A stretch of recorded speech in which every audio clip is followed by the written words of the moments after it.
Hey guys, welcome to this video. Just a quick one on the dollar against the South African rand, the ZAR, Z-A-R. Really nice price action areas you can see quite clearly if you look where I'm going to draw this eclipse. Okay, what you're finding is you're getting another hit on the same area. So this dollar is trying to push up, trying to push up, trying to push up. Okay, and it's not quite sure where it wants to go. It doesn't want to go down with ZAR strength and dollar weakness.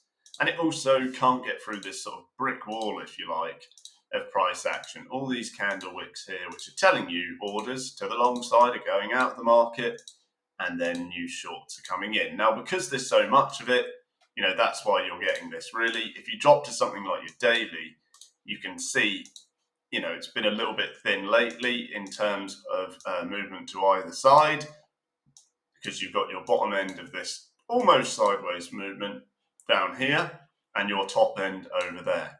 Okay, so what's happening here is price is slowly getting closer and closer to a medium before we either see something like that or we see something like that.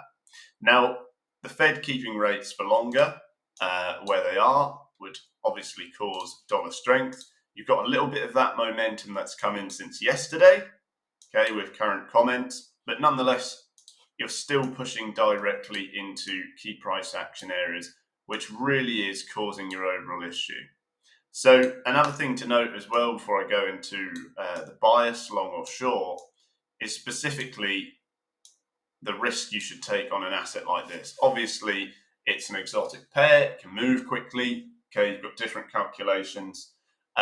You've really got to be careful when dealing with these things. You should really consider lowering your risk size per entry. Okay, so your size in lots.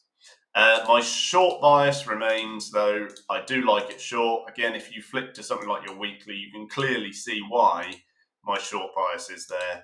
It's just because of all this price action. If I really wanted to look long, I would need a considerable fall.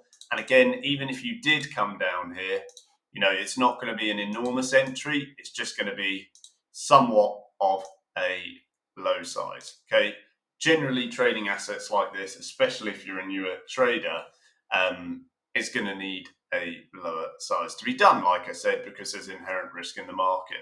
Now, if you do pull under that even further, you may find yourself lower down here. Again, that's going to coincide with key price action there and key price action there. So floating along these levels you've used previously, okay, and of course your key moving average, your 100, is starting to creep up. That will provide some long side bias.